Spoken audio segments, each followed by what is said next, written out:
नमस्कार दोस्तों, स्वागत है आपका हमारे YouTube channel finance with Tushar में। इस वीडियो में हम बात करेंगे ऐसे फॉर्मूले के बारे में जिसे अगर आपने समझ लिया तो आप भी सही तरीके से पैसे मैनेज करना सीख जाओगे और इस फॉर्मूले की मदद से आप करोड़पति भी बन सकते हो, चाहे फिर आपकी सैलरी कम क्यों ना हो। ये फॉर्मूला आपको डेली लाइफ में पैसे कैसे मैनेज करना ये तो सिखाएगा, लेकिन उसी के साथ फ्यूचर में आपको फाइनेंशियली फ्री भी बनाएगा। कई सारे लोग ऐसे होते हैं जब उनकी सैलरी आती है तो मंथ एंड होने से पहले उनकी सैलरी खत्म हो जाती है। इसके अलावा कई सारे ऐसे लोग होते हैं जो बचत करने की कोशिश करते हैं लेकिन उनके खर्चे इतने होते हैं कि वो सेविंग नहीं कर पाते। तो दोस्तों इस समस्या का एक ही हल है 50, 30 और 20 फॉर्मूला। तो चलिए इस फॉर्मूले को इस वीडियो में डिटेल में समझते हैं। इस वीडियो में हम ये भी देखेंगे कि इस फॉर्मूले को आप अपने लाइफ में कैसे लागू कर सकते हैं और इसी के साथ ये फॉर्मूला आपको कैसे करोड़पति बनाएगा। इसी के साथ हम इस फॉर्मूले को प्रैक्टिकल एग्जाम्पल के साथ समझेंगे। तो चलिए बिना किसी देरी के वीडियो शुरू करते हैं। दोस्तों आजकल हर कोई इंसान अमीर बनना चाहता है, लेकिन अमीर बनने के लिए सबसे इम्पोर्टेंट है फाइनेंशियल डिसिप्लिन। दोस्तों जब कोई इंसान डिसिप्लिन से डेली जिम में जाता है तभी उसकी बॉडी बनती है। अमीर बनने के लिए भी यही नियम लागू होता है। अगर आप अपने पैसे डिसिप्लिन के साथ मैनेज करोगे तो आप भी अमीर बन सकते हो। कई सारे लोग ऐसे सोचते हैं कि सिर्फ बिजनेस करके ही अमीर बना जा सकता है, लेकिन ऐसा नहीं है। कई सारे लोग ऐसे होते हैं जो जॉब के आधार पर अमीर बन जाते हैं क्योंकि वो अपने पैसों को सही तरीके से मैनेज करते हैं। और ये लोग इसलिए अमीर बन पाए क्योंकि इन्होंने डिसिप्लिन के साथ अपने पैसों को मैनेज किया। अब चलिए समझते हैं फाइनेंशियल डिसिप्लिन का मीनिंग क्या होता है। फाइनेंशियल डिसिप्लिन का मतलब होता है अपने खर्चों पर कंट्रोल रखना,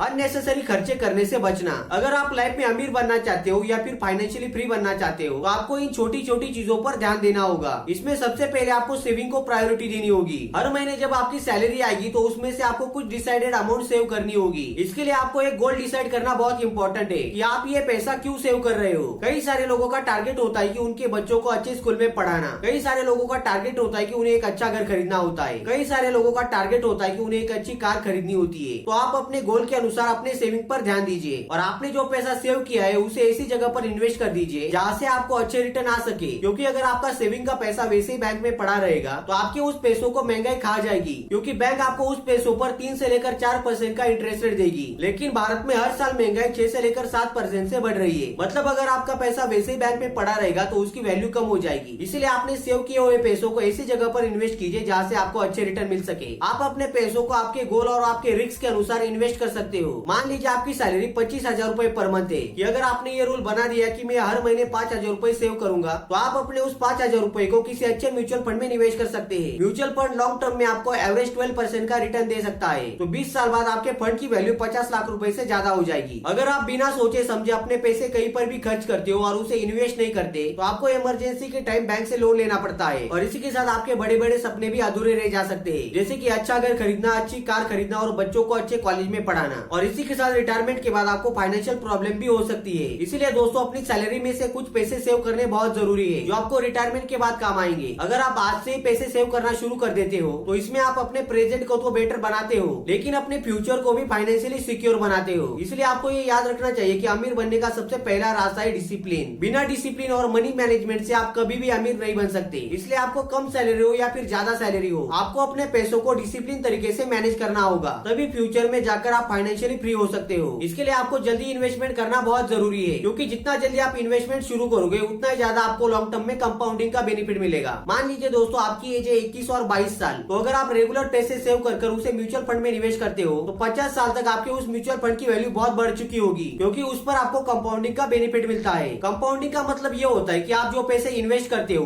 उस पैसे पर आपको जो रिटर्न मिलता है फ्यूचर में उस रिटर्न पर भी रिटर्न मिलता है। मतलब यहाँ पर आपकी इन्वेस्टेड अमाउंट तो ग्रो होती है, साथ ही आपको जो रिटर्न मिलते हैं उस पर भी आपको रिटर्न मिलता है, यानी रिटर्न पर रिटर्न। और इसी कंपाउंडिंग की मदद से आप लॉन्ग टर्म में अमीर बन सकते हो, क्योंकि कंपाउंडिंग को 8 वंडर ऑफ द वर्ल्ड कहा गया है। और दोस्तों कंपाउंडिंग ये जो आपको अमीर बना सकता है। अगर आप हर महीने सिर्फ 4,000 रूपए भी निवेश करते हो और अगर आपको आपके उस 4,000 रूपए पर एवरेज 12% का रिटर्न मिला तो 30 साल तक आपकी इन्वेस्टेड अमाउंट होगी 14.4 लाख रुपीज। लेकिन कंपाउंडिंग के कारण 30 साल बाद आपके उस फंड की वैल्यू होगी 1.5 करोड़ रुपए। और ये सब हो सकता है सिर्फ कंपाउंडिंग की मदद से। और आप अपने इन्वेस्टमेंट को जितने ज्यादा टाइम के लिए होल्ड करते हो उतना ही कंपाउंडिंग को मौका मिलता है आपके पैसे ग्रो करने को। इसलिए दोस्तों अपनी इन्वेस्टमेंट को टाइम दीजिए। कंपाउंडिंग की मदद से आपके भी पैसे तेजी से ग्रो होंगे। जितने जल्दी आप इन्वेस्टमेंट शुरू करोगे उतना ही ज्यादा आपको फायदा मिलेगा। मान लीजिए दो दोस्त है, एक का नाम है आदित्य और दूसरे का नाम है राहुल। आदित्य ने 22 साल की उम्र में 4,000 रूपए निवेश करना शुरू कर दिया और राहुल ने 32 साल की उम्र में 8,000 रूपए हर महीने निवेश करना शुरू कर दिया और दोनों ने अपनी इस इन्वेस्टमेंट को कंटिन्यू 60 साल तक रखा। आदित्य की टोटल इन्वेस्टेड अमाउंट हो गई 18,20,000 रूपए। राहुल की टोटल इन्वेस्टेड अमाउंट हो गई 26,80,000 रूपए। लेकिन 60 साल की उम्र में आदित्य के पास 3 करोड़ रुपए होंगे, जबकि राहुल के पास होंगे सिर्फ 2 करोड़ रुपए। अब आप सोचेंगे कि राहुल हर महीने 8,000 रुपए निवेश करता था और आदित्य हर महीने सिर्फ 4,000 रुपए निवेश करता था, लेकिन आदित्य की फंड की वैल्यू 3 करोड़ रुपए और राहुल की फंड की वैल्यू 2 करोड़ रुपए कैसे? दोस्तों ये सब इसलिए हो पाया क्योंकि आदित्य ने इन्वेस्टिंग पहले शुरू कर दी थी और आदित्य को उसकी इन्वेस्टमेंट पर कंपाउंडिंग का बेनिफिट ज्यादा मिला। इसीलिए दोस्तों आप जितना जल्दी इन्वेस्टमेंट करना शुरू कर देंगे उतना ही ज्यादा लॉन्ग टर्म में आपको फायदा मिलता जाएगा। आई होप दोस्तों यहाँ तक आपको सब कुछ क्लियर हुआ होगा। लेकिन दोस्तों आपको इस कंपाउंडिंग का फायदा तभी मिलेगा जब आप अपनी इन्वेस्टमेंट को लॉन्ग टर्म के लिए होल्ड करते हो। इसलिए हमेशा ये याद रखिए कि कंपाउंडिंग उसका जादू तभी दिखाएगा जब आप उसे लॉन्ग टर्म के लिए होल्ड करते हो। इसके लिए आपको रेगुलर निवेश करना बहुत जरूरी है, चाहे मार्केट ऊपर हो या नीचे हो, आपको अपनी SIP को रेगुलर रखना है। कई सारे लोग ऐसे होते हैं जब वो पैसे इन्वेस्ट करते हैं तो कुछ महीने बाद जब उन्हें प्रॉफिट होता है तो वो पैसे निकाल लेते हैं, जिससे क्या होता है कि कंपाउंडिंग का चक्र टूट जाता है। जब भी आप कोई भी इन्वेस्टमेंट करते हो तो आप में पेशेंस होना बहुत जरूरी है, क्योंकि कंपाउंडिंग का ज्यादा फायदा 20 या 30 साल बाद ही दिखाई देता है, जो आपकी छोटी छोटी इन्वेस्टेड अमाउंट को एक बड़ी अमाउंट में कन्वर्ट कर देती है। अगर आपको हर महीने 4,000 रुपए इन्वेस्ट करना पॉसिबल नहीं है तो आप 500 रुपए या 1,000 रुपए से भी शुरुआत कर सकते हो। मान लीजिए दोस्तों आप हर महीने सिर्फ 500 रुपए निवेश करते हो और अगर आपको आपकी इन्वेस्टमेंट पर एवरेज 15% का रिटर्न मिला तो 30 साल बाद आपके फंड की वैल्यू 35 लाख रुपए होगी। मतलब आप अपनी छोटी छोटी इन्वेस्टमेंट को भी लॉन्ग टर्म में बड़ा बना सकते हो। अगर आपको सबसे ज्यादा कंपाउंडिंग का फायदा उठाना है तो आपको इन्वेस्टमेंट के लिए बेस्ट इंस्ट्रूमेंट सिलेक्ट करना होगा जो आपको ज्यादा रिटर्न दे सके। आप चाहे तो म्यूचुअल फंड सिलेक्ट कर सकते हो। म्यूचुअल फंड में SIP के माध्यम से आप लॉन्ग टर्म में एक अच्छी वेल्थ क्रिएट कर सकते हो। दूसरा ऑप्शन है स्टॉक्स। अगर आप लॉन्ग टर्म के लिए किसी अच्छी कंपनी में पैसे निवेश करते हो तो यहाँ पर भी आपको कंपाउंडिंग का बेनिफिट मिल सकता है। तीसरा है पेंशन फंड। पेंशन फंड के माध्यम से आप रिटायरमेंट के लिए एक अच्छा फंड बना सकते हो और यहाँ पर भी आपको कंपाउंडिंग का बेनिफिट मिलता है। दोस्तों आप जितना जल्दी इन्वेस्टमेंट शुरू कर देंगे उतने जल्दी आप अपने गोल को पूरा कर सकेंगे। तो अब कई सारे लोगों के मन में अब ये सवाल आया होगा कि हम पैसे तो निवेश करेंगे लेकिन हमारी सैलरी ही नहीं सेव हो पाती। तो दोस्तों पैसे मैनेज करने का एक फॉर्मूला है जिसका नाम है 50, 30 और 20 फॉर्मूला। अगर आप इस फॉर्मूले को पूरी तरीके से फॉलो करते हैं तो आप अपनी आज की लाइफ भी ठीक से जी सकते हो। इसी के साथ फ्यूचर में फाइनेंशियली फ्री भी हो सकते हो। तो चलिए समझते हैं ये फॉर्मूला क्या है और ये कैसे काम करता है और हम इसे अपनी लाइफ में कैसे लागू करें।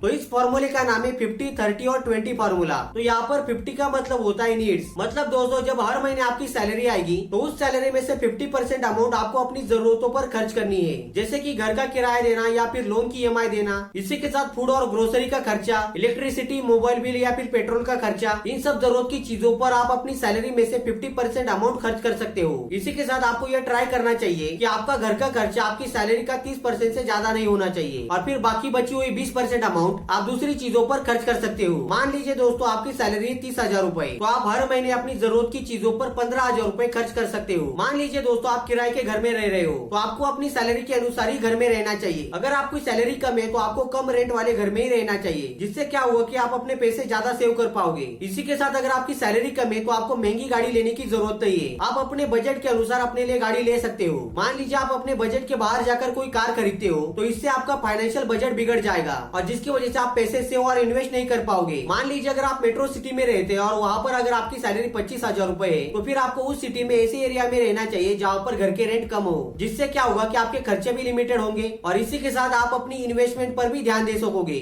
अब चलिए जानते हैं 30 का मतलब क्या होता है। 30 का मतलब होता है कि आपको आपकी सैलरी में से 30% अमाउंट अपने इच्छाओं पर खर्च करनी है। अपने सैलरी का 30% हिस्सा अपने लाइफस्टाइल को इम्प्रूव करने के लिए खर्च कीजिए। इस 30% अमाउंट से आप महंगे कपड़े ले सकते हैं, आप अपने लिए एक अच्छा मोबाइल ले सकते हैं, एक अच्छा लैपटॉप ले सकते हैं या फिर ये 30% अमाउंट अपने इंजॉयमेंट के लिए खर्च कर सकते हैं। इससे फायदा ये होगा कि आप अपनी प्रेजेंट की लाइफ भी इंजॉय करेंगे और इससे आपका सही मनी मैनेजमेंट भी हो जाएगा। मान लीजिए दोस्तों आपकी सैलरी 20,000 रुपए है तो उसमें से 6,000 रुपए आप अपनी इच्छाओं पर खर्च कर सकते हो। लेकिन अगर आपके पास लिमिटेड पैसा है तो आप हर महीने अपनी एक इच्छा पूरी कर सकते हो। अब चलिए जानते हैं इस फॉर्मूले में 20 का मतलब क्या होता है। 20 का मतलब होता है कि आपको 20% अमाउंट सेव और इन्वेस्ट करनी चाहिए और आपके सैलरी का ये 20% हिस्सा काफी ज्यादा इंपॉर्टेंट होता है, क्योंकि अगर आप इस 20% अमाउंट को सही जगह पर निवेश करोगे तो ये अमाउंट आपको लॉन्ग टर्म में करोड़पति भी बना सकती है। अब बात करते हैं इस 20% अमाउंट को कहाँ इन्वेस्ट करना चाहिए। मार्केट में इन्वेस्टमेंट के कई सारे ऑप्शन है। आप चाहे तो ये 20% अमाउंट रिटायर फंड में निवेश कर सकते हो, रिटायरमेंट फंड जैसे की PPF और NPS। इसी के साथ कुछ पैसे इमरजेंसी फंड में भी निवेश कर सकते हो। हर इंसान के पास मिनिमम 6 महीने का इमरजेंसी फंड होना चाहिए। इमरजेंसी फंड बनाने से फायदा यह होता है कि जब आप पर इमरजेंसी आती है तो तो ये इमरजेंसी फंड आपकी मदद करता है, जिसकी वजह से आप पर फाइनेंशियल बर्डन नहीं आता।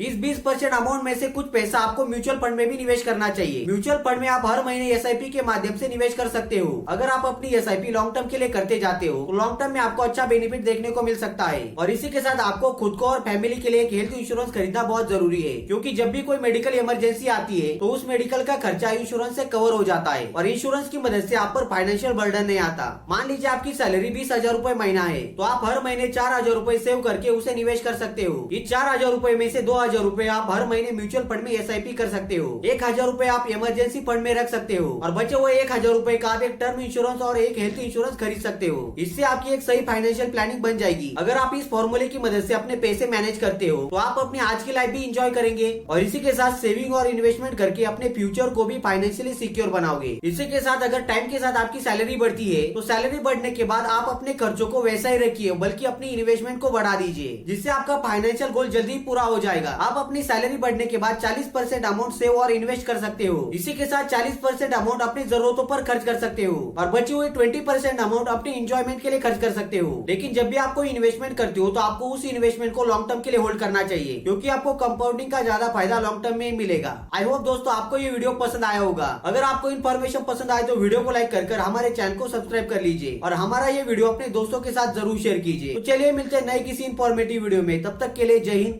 वंदे मातरम।